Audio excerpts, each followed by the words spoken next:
seperti biasa kita berdoa. Ya, berdoa. Dipimpin oleh Faika. Silakan Faika pimpin doanya. Berdoa dimulai. Bismillahirrahmanirrahim. Rabbi zidni ilman warzuqni rahman. Allahumma inni as'aluka ilman nafi'an wa rizqan thayyiban wa 'amalan mutaqabbalan. Rabbi ishrah li sadri wa yassir li amri wahlul 'uqdatam min lisani yafqahu qawli. Assalamualaikum warahmatullahi wabarakatuh. Waalaikumsalam warahmatullahi wabarakatuh. Ya, kali ini kita akan belajar mengenai surat. Ya, sebelum ke materi, kalian harus tahu apa sih tujuan pembelajaran kita hari ini ya. Tujuan pembelajaran kita hari ini adalah kalian dapat mengidentifikasi ciri-ciri dan fungsi dari surat. Ya, kemudian kita dapat menyebutkan apa tujuan dari surat. Dan kali ini Bu Guru akan membawakan surat pribadi. Ya. Kemudian yang ketiga itu menulis surat pribadi. Nanti kalian setelah mempelajari, kalian bisa menuliskan bagaimana itu menulis surat pribadi. Ya. Oke. Sebelumnya Bu Guru mau tanya, ada yang tahu apa itu surat? Ada yang tahu apa itu surat? Iya, surat ya surat. Apa itu surat? Ada yang bisa definisikan apa dari pengertian surat? Coba, biar pendapat sendiri, boleh? Boleh. Apa itu surat? Iya, karena tema kita ini hari ini indahnya persahabatan dan topiknya itu menulis surat pribadi. Surat itu terbagi dua, surat pribadi dan surat resmi. Ada ya? Oke, apa itu surat? Kalau Bu Guru angkat ini dipakai untuk apa? Laptop. Ini dipakai untuk apa? Telepon. Sebagai alat komunikasi. Kemudian kalau surat? Untuk komunikasi. Surat juga adalah sarana atau alat komunikasi untuk menyampaikan informasi atau pernyataan secara tertulis. Secara tertulis kepada pihak yang lain. Contohnya Adib mengirim surat ke Umair, Faika mengirim surat ke Tika atau Fadia. Itu ada berapa pihak? Satu atau dua? Dua. Ada yang mengirim surat dan ada yang dikirimkan surat. Jadi surat adalah alat komunikasi secara tertulis. Surat tentunya memiliki format dan gaya bahasa yang berbeda dari yang berbiasa kita lihat. Kenapa kita harus pelajari surat? Berbicara mengenai surat, pastinya kalian sudah merasa asing. Asing ya? Asing. Asing. Yang berbentuk kertas. Kenapa? Karena di era kalian ini mungkin kalian tidak pernah berkirim surat. Betul? Iya. Jadi merasa asing. Kenapa sih Bu Guru? Masih dipelajari. Gampangnya ada HP. Ya seperti itu. Kalian ini mungkin tidak pernah berkirim surat lagi ya dengan teman kalian karena kalian sudah bisa berkirim informasi melalui aplikasi apa? WhatsApp. Apa lagi? Selain aplikasi WhatsApp, telepon, apa lagi? Media sosial. Instagram lah, Line, Facebook dan lain-lain. Makanya kalian sudah tidak, barangkali sama sekali tidak pernah mengirim surat secara tertulis. Nah, anak-anak sekalian, kenapa kita mempelajari pentingnya kita belajar tentang surat ini agar kalian bisa belajar berbahasa yang santun. Jangan kayak di HP, kayak biasa ada berbahasa tidak sopan. Kenapa masih dipelajari agar kita bisa berbahasa yang santun? Nah, surat memiliki fungsi. Apa fungsi surat? Yang pertama, sebagai dokumentasi tertulis. Bukti di atas hitam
sebagai surat jaminan. Sebagai surat jaminan itu anak-anak yang artinya mampu menjadi jaminan seseorang. Misalnya surat keterangan jalan, ya. Kalau biasa kita ke luar negeri atau dari sini ke Timur ke Makassar, biasa kita menggunakan surat jalan, biasa digunakan oleh ASN atau pengiriman, ya. Seperti biasa kalau ada bapaknya dikirim, bapaknya perusahaan toh dikasih surat pengiriman jalan.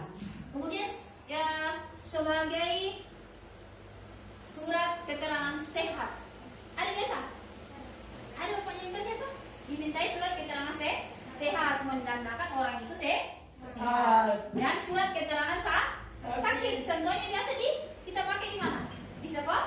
Nah, kita pakai di sekolah bahwa menyatakan surat keterangan sakit itu menyatakan bahwa memang betul-betul sakit dan harus istirahat. Jangan bohong-bohong dengan adanya surat sakit, berarti ibu guru percaya. Oke, sekarang ciri-ciri surat pribadi, ya. Apa sih surat pribadi itu? Ada yang tahu? Apa itu surat pribadi? Surat yang tidak boleh dilihat sama orang lain. Iya, itu namanya mahir. Ada yang lain? Surat pribadi adalah surat yang dibuat oleh seseorang yang isinya menyangkut kepentingan pribadi. Seperti ibu guru. Kalau ibu guru menulis surat, berarti surat pribadi dari ibu guru. Nah, kalau kalian menulis surat, berarti kalian pribadi kalian. Itu seperti itu. Ya.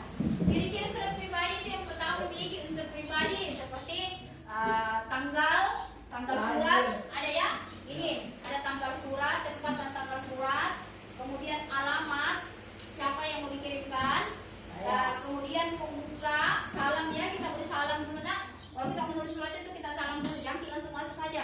Hai ya, harus dulu assalamualaikum. Walaupun itu dalam surat, sama juga dengan telepon kita. Ini surat pribadi, lain lagi nanti kalau surat resmi. Kemudian ada salam pembuka. Setelah salam pembuka, isi surat apa yang kalian mau sampaikan. Apakah kalian mau curhat sama teman? Apakah kalian mau menanyakan kabar? Atau kalian mengirimkan surat mengucapkan selamat atas prestasinya, atau selamat atas terpilihnya dia di sekolah unggulan yang dia inginkan? Itu boleh kalian mengirim surat, ya? Kemudian bagian isi sudah penutup. Ya, kita salam lagi, kemudian penutup. Salam penutup, kemudian pengirim surat. Harus ya. Siapa yang mengirimkan surat? Ada yang mengirim surat, ada yang dikirim Surat. Oke.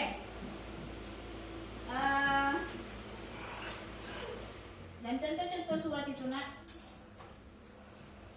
Saya yang juga sudah dulu contoh-contoh surat ini ya. Ya. Ini seperti ini. Bisa lihat ya. Ini kecil-kecilan. Ya.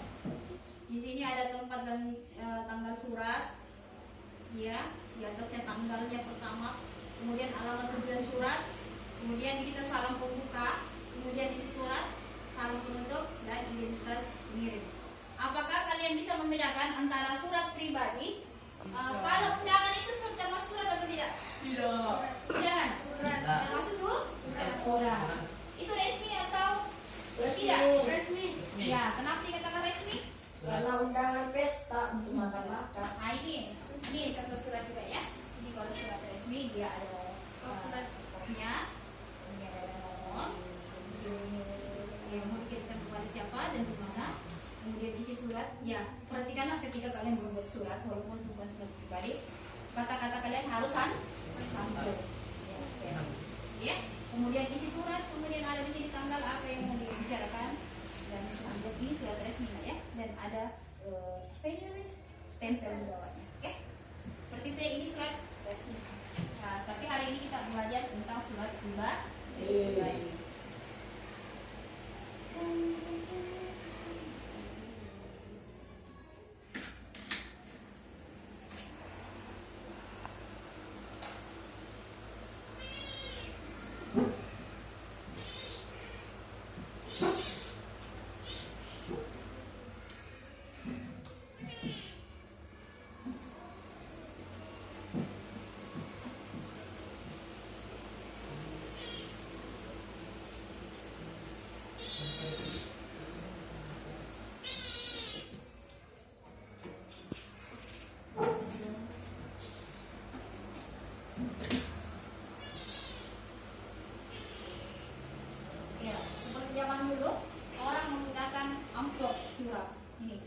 ini menggunakan amplop surat, ya. Ini menggunakan amplop surat, ya. Ini ya, ini amplop surat, ya. Seperti ini amplop surat dulu ya. Mungkin kalian tidak pernah lihat, buku surat karena ini tidak menggunakan amplop surat seperti ini.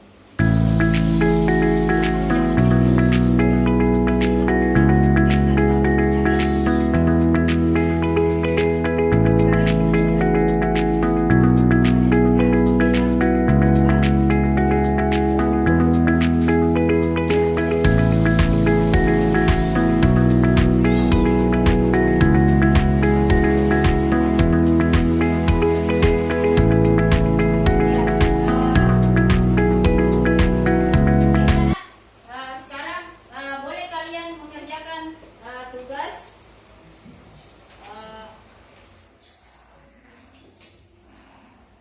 setelah guru memperlihatkan contoh-contoh suratnya. Kalian boleh membuat surat pribadi, ya. Apakah kalian buat untuk teman atau anggota keluarga? Boleh ya? Ya, buat surat pribadi, kemudian Oke, baiklah anak-anak semua, pelajaran kita hari ini sampai di sini. Bu Guru cukupkan sampai di sini, dan pembelajaran selanjutnya kita akan belajar tentang surat dinas, ya. Hari ini kita telah belajar tentang surat pribadi. Ada yang bisa mengingat kembali apa yang dimaksud dengan surat?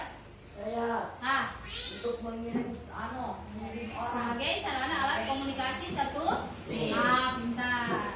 Apa saja yang harus ada pada surat?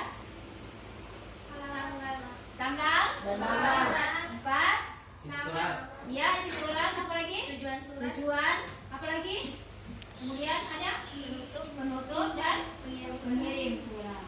Iya. Sejauh ini ada yang kalian tidak pahami?